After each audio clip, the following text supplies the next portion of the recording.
다음은 2026년 8월 23일 미국 뉴저지에 있는 뉴저지 한인회에서 있었던 로창현 대기자 초청 대북 교류 활로 찾기 미주 토론회 내용입니다. 미주 동포들이 갖고 있는 남북 교류나 통일에 관한 아주 기본적이고도 중요한 질문들과 로창현 대기자의 답변이 있었습니다. 제 발제 질문 간단하게 요약을 하면 지금 북한이 남한을 적대 국가로 규정하는 것이 통일 자체를 부정하는 움직임인가, 아니면 지금 현재 그러한 행동이 오랜 기대와 좌절에서 나온 극단적인 반작용일까? 제가 이제 아까 그 질문을 하실 때 평양을 몇 번 다녀온 북녘 주민들을 본 입장에서 이제 한번 물어보셨기 때문에 제가 그런 점을 생각한다면은 지금 북의 그런 태도는 철저히 전략적이다, 이렇게 말씀을 드리고 싶어요. 절대 진심이 아니다. 왜냐하면은 사실 제가 경험한 북녘 주민들은요, 통일의 티읕자만 나와도 자세가 똑바르게 하고 자세가 경건해집니다. 수십 년간 통일을 위해서 그 고통을, 그 긴 시련을 감내해왔거든요. 그런데 어느 날 갑자기 지도자 한마디가 야, 통일 이제 없어. 저 남쪽은 저거 동족도 아니야. 민족 다 지워버려. 삼천리 금수강산이라는 단어도 사전에서 빼.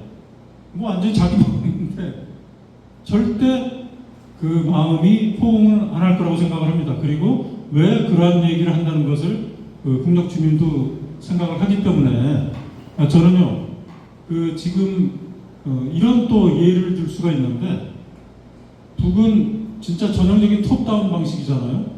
언제 갑자기 그 기조가 바뀔 수도 있습니다.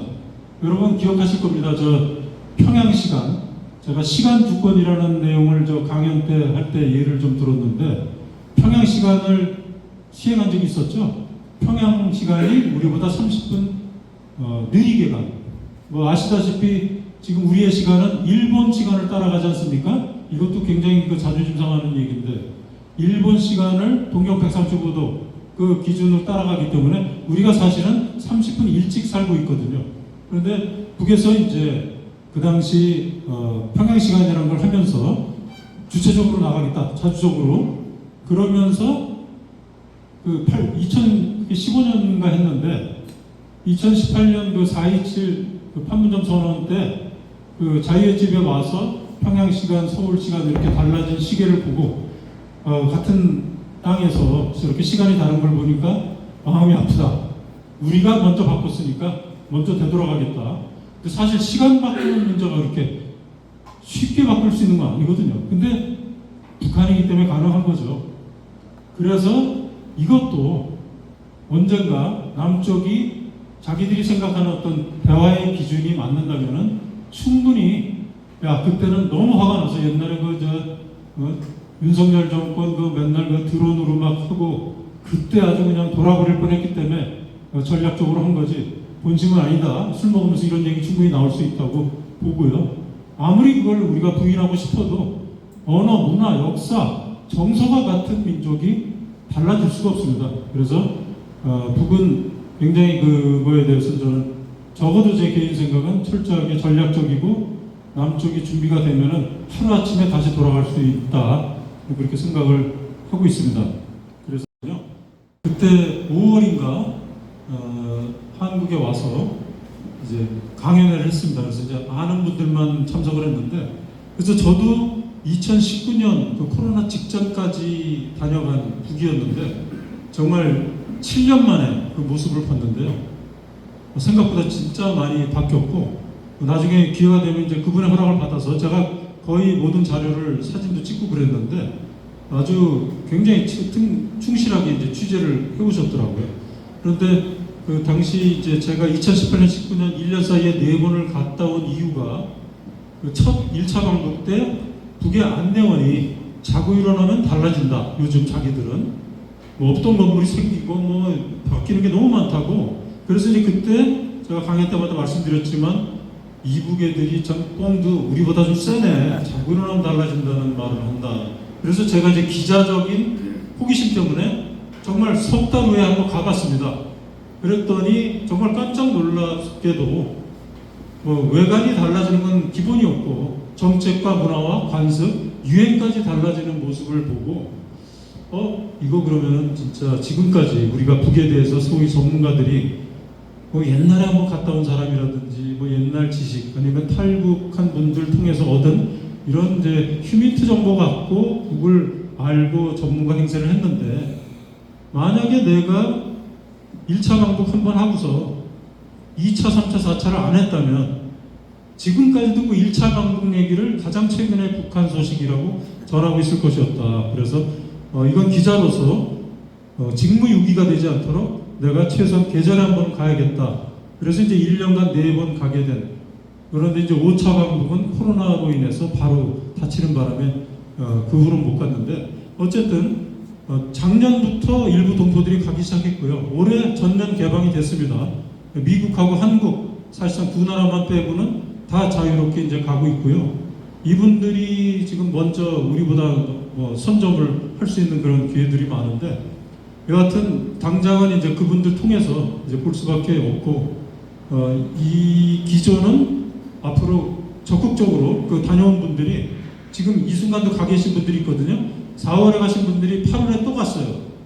그 정도로 지금 굉장히 흥미롭게 변화하는 부분이 많고 할 일이 많다라고 이제 얘기를 하더라고요. 그래서 그분들 통해서 이제 들은 거지만 굉장히 적극적으로 개방을 하고 있고 지금 원산 갈마에 그 비행장도 건설했잖아요. 군공항을 일반 항공기까지 할 수 있게 한 거는 지금 상대적으로 북이 러시아 쪽, 러시아가 이제 워낙에 머니까 브라디보스톡 쪽 통해서 올 수는 있지만 비행기 통해서 이제 많이 오게끔 그렇게 하기 위해서 지금 원산 갈마 비행장을 열심히 닦았고 현재 하여튼 원산 갈마만 해도 단지 러시아하고 중국만을 위해서 개발한 게 아니라 언젠가는 미국 이런 전 세계 관광객들을 또 맞이할 수 있는 그런 가능성을 염두에 두고 하는 것으로 알고 있습니다. 통일이란 단어를 쓰지 않고 지금 통일이 외면당하고 기피되는 그런 시대이기도 하니까 굳이 통일이란 말을 쓰지 않고 우리가 자연스럽게 통일에 대한 관심과 효과를 가지면 된다. 그래서 제가 이제 AI라는 이러한 지금 우리 인류 전반을 지배하고 있는 이 AI 신드롬 그런 세상 속에서 남과 북은 AI라는 미래의 단어 이걸 통해서 자연스럽게 얘기를 할 수가 있다. 그것이 곧 통일로 나아가는 길이다. 근데 젊은 친구들이 지금 가장 힘들어하는 것이 일자리라고 저는 생각을 합니다. 자기들에 대한 부담 같은 거. 그런데 지금 우리가 남과 북이 통일은 아니고 교류만 하더라도 이런 젊은이들한테 기회가 정말 상상도 못할 정도로 이제 커질 수 있다라는 그 부분, 그런 건 굳이 수치로 얘기 안 해도 짐작할 수 있는 거거든요. 근데 원래 우리가 남과 북이 꽉 막혀 있으니까 생각도 안 하니까 젊은이들이 생각을 못할 뿐이지 그런 길을 우리가 깔아주면 이 젊은이들이 자기들이 앞장서서 그 통일의 길에 나설 수밖에 없다. 그리고 또 이제 젊은 친구들한테 더 이제 아주 본능적으로 좀 다가가는 부분은 일단 결혼 적령기 이성의 숫자가 배로 늘어난다는 것. 남과 북이 교류를 하고 서로 간에 청춘 남녀끼리 그런 대화를 할 수 있고 만날 수 있다면 정말 청춘 지도가 2배, 3배로 늘어나는 그런 효과도 있고 그 다음에 요즘 우리 남쪽뿐 아니라 해외동포분들도 그렇지만 정말 여행 많이 가지 않습니까? 근데 진짜 이 남쪽에 가면 남한 가면은 우리 좋은 데가 정말 너무 많더라고요. 요즘 지방자치 이후에 그냥 구석구석. 그런데 과연 그것을 우리가 북쪽으로 확대를 했을 때 지금 우리가 동남아 비롯해서 세계 곳곳에 가고 있습니다만 그 미지의 땅 정말 가고 싶어도 못 갔던 그런 이 북녘 땅에 얼마나 많은 좋은 곳들이 거기 가서 한반도 종단 로드 트립을 한다든지 놀랍게도 100년 전 신문 보면요 부산에서 신의주까지 달리기로 왕복한 그런 친구들의 이야기가 심심찮게 나옵니다. 아주 그때 유행을 했던 모양이에요. 무전여행도 나오고 그 당시 또 세계적으로 여행을 하는 외국인이 글로벌 여행을 하면서 조선에 들른 그런 것도 보도가 되고, 아무튼 이 100년 전에도 일어났는데 우리는 지금까지 우리의 거의 절반 이상의 땅을 금난의 땅으로 두고 거기가 열릴 수만 있다면 통일은 따지지 말고요, 그냥 교류만 할 수 있고 생각만 할 수 있어도 너무나 많은 기회가 있을 수 있다. 그래서 우리의 잘못이지 젊은 아이들이 관심을 못 가는 거는 우리가 그런 기회를 주지 않아서 그런 것이지, 어떻게든 우리가 정말 백범 기구 선생이 38선을 베고 누울지언정 따로 분단된 나라를 물려주지 않겠다라는 그런 마음으로 노력을 해야 될 것 같습니다. 뭐 시간이 지금 트럼프가 북한이 핵무기가 57개 있다고 발표를 했잖아요. 저는 벌써 이제 북한에 대한 핵 보유국을 미국 인정하기 시작했다고 보고 있고요. 북한하고 미국하고 벌써 접촉을 해서 북한이 대북 침략 전쟁이 일어나는 보고 있는 한미 합동 군사 훈련을 축소하라고 요구를 했고, 그 다음에 트럼프가 지금 받아들인 걸 보고 있거든요. 갑자기 트럼프가 그렇게 지금 훈련을 갖다가 감소화시킬 이유가 없고, 북한의 요구 조건을 갖다가 지금 안목리 협상 과정에서 들어주고 있다고 봅니다. 근데 트럼프가 지금 북한을 핵 보유국으로 이제 인정하는데 여러 가지 국제적인 문제가 따르고 있으니까 여러 가지 이제 그 단계를 검토하고 있다고 저는 개인적으로 보고 있습니다. 그래서 어차피 북한이 핵 보유를 포기할 수는 없는 상태이기 때문에, 더구나 이러한 사태를 보더라도 결국 북한의 핵 보유국 지위가 이제 인정이 되는 것은 결국 시간상의 문제라고 봅니다. 다 아시다시피 안보리 상임이사 5나라 빼고 인도, 파키스탄, 이스라엘이 비공식적으로 다 인정을 받고 있잖아요. 이게 이제 북한도 그렇게 이제 갖고 있는데, 심지어 트럼프가 57개라고 어떻게 그걸 또 알았는지, 하여튼 트럼프 마음입니다. 그냥 주한미군도 38,000명이라고 주장을 하는데 39,000.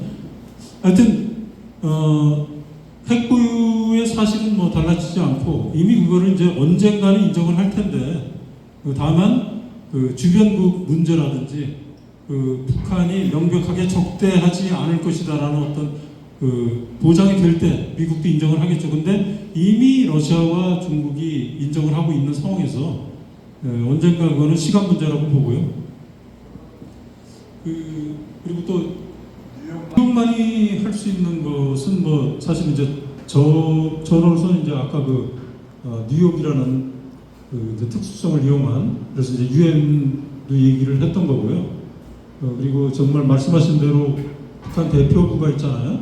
이제 대사관이랑 마찬가지인데, 그 대표부에서 우리가 지금은 우선 자기들도 이제 어떤 본국의 훈령이 있으니까 일체 접촉을 안 하지만, 사실 굉장히 그걸 이제 언젠가 때가 되면은 적극적으로 응할 것이다. 그래서 일단은 우리 여기 계신 동포분들 국가보안법과 관련이 없으신 분들이 대부분이시니까 혹시 기회가 된다면 어떤 문화적인 활동할 때 접촉을 할 수도 있잖아요. 우르 교향악단 같은 그래서 이제 정기적으로 연주할 때 자연스럽게 이제 볼 수도 있고, 하여튼 그런 교향의 활동이 있다면은 계속 언젠가 때가 될 때를 위해서 좀 교류를 하실 수 있으면 좋고요. 그리고 아마도 언젠가 이제 광복이 된다면은 또 할 수 있는 그런 거를 또 얘기를 나눌 수도 있겠죠.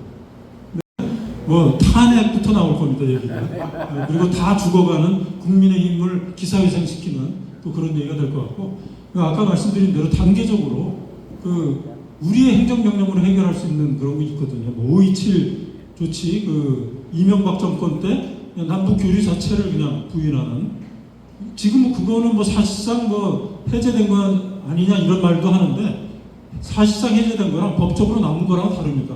그러니까 그런 것, 행정명령 해제할 수 있는 국회 동의 필요 없는 거 있거든요. 그리고 아까 말만이라도 선언을 해라. 그런데 이제 북한 핵 보유는 좀 상당히 우리 중도층 국민들도 우려하는 부분이 많기 때문에 그건 좀 신중하게 해야 될 것 같은데, 어느 정도 빌드업을 하다가 그것까지 하면은 일단 북에서는 진짜 우리 좀 만나야 되겠다. 리재명 대통령 한번 만납시다. 이렇게 할 수도 있을 것 같습니다. 박한식 교수님도 한마디로 그러셨거든요. 통일 없이 평화 없다. 우리가 완성된 통일을 얘기하는 게 아니고요. 통일이란 단어를 지우면 지울수록 이 평화도 멀어져 간다는 생각을 또 해야 됩니다.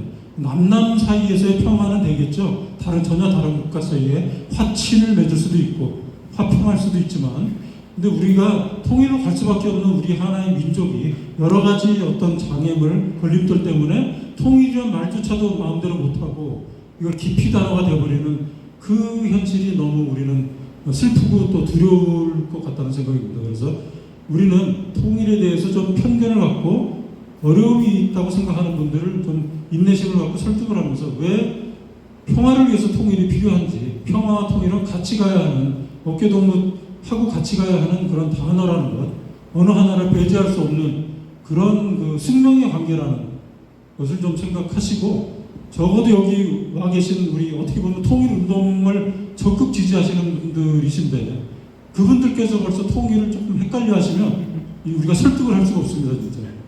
그런 점에서 좀 다시 한번 생각을 좀 깊이 했으면 좋겠다는 말씀드리고요. 이런 생각 혹시 해보셨어요? 만약에 통일이란 단어가 하루아침에 다 없애고 우리가 쓰지 말자 합의해서 통일 대신 평화를 쓰자. 그런데 언젠가 얼마 안 돼서 아마 평화가 깊이 단어가 될 겁니다. 평화를 쓰면 종북 아니야? 좌빨 아니야? 이렇게 될 수도 있습니다.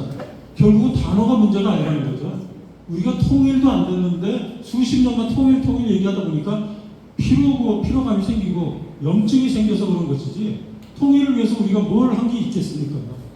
통일은 정말 죄가 없어요. 제가 그런 말을 해요. 통일이 왜 무슨 죄가 있다고 옛날 통일이 천덕꾸러기가 돼갖고 통일을 쓰지 말자, 바꾸자. 통일은 아무런 죄가 없습니다. 우리의 잘못이지.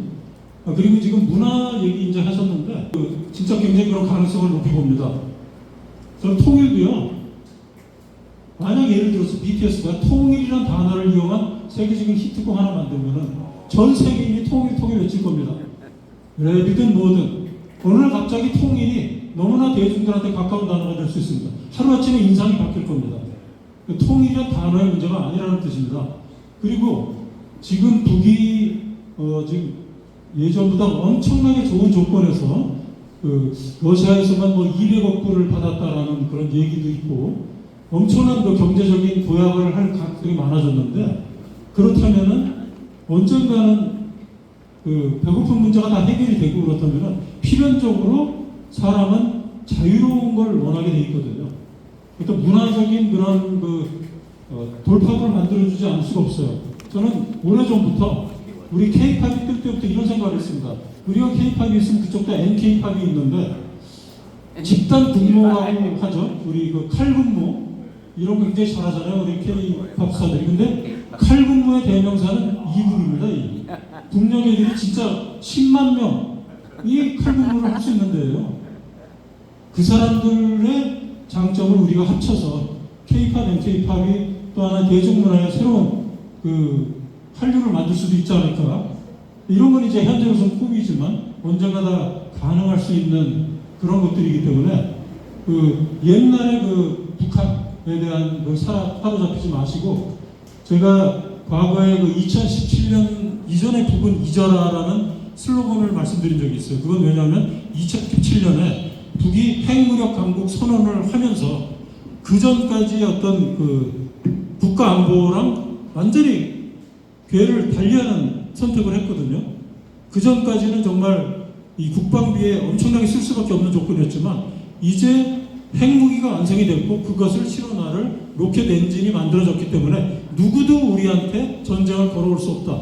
그때 과감하게 민수 전환을 해버렸습니다. 국방에 들어가는 힘을, 돈을 민생으로 전환을 하면서 많이 그 당시 제재 국면에서 버텨나갈 수 있는 게 됐고요. 이번에 제가 이제 말씀드리는 거는 2025년 이전에 북은 잊어라라는 게 이제 두 번째 슬로건이 됩니다. 그것은 바로 북러관계, 중러관계. 지금까지 북한이 건국 이래 이런 호시절이 없었거든요. 이런 정말 꽃놀이패라는 얘기를 저는 하는데 이런 꽃놀이패를 들고 있었던 적이 없습니다. 그렇기 때문에 우리가 생각하는 2025년 이전의 국가 이후의 북은 굉장히 많이 달라질 수 있다는 것. 그래서 우리가 공부도 많이 해야 되고 또 해야 됩니다. 열린 사고로 새롭게 들여다봐야 될 필요가 많이 있다는 말씀을 좀 드리겠습니다.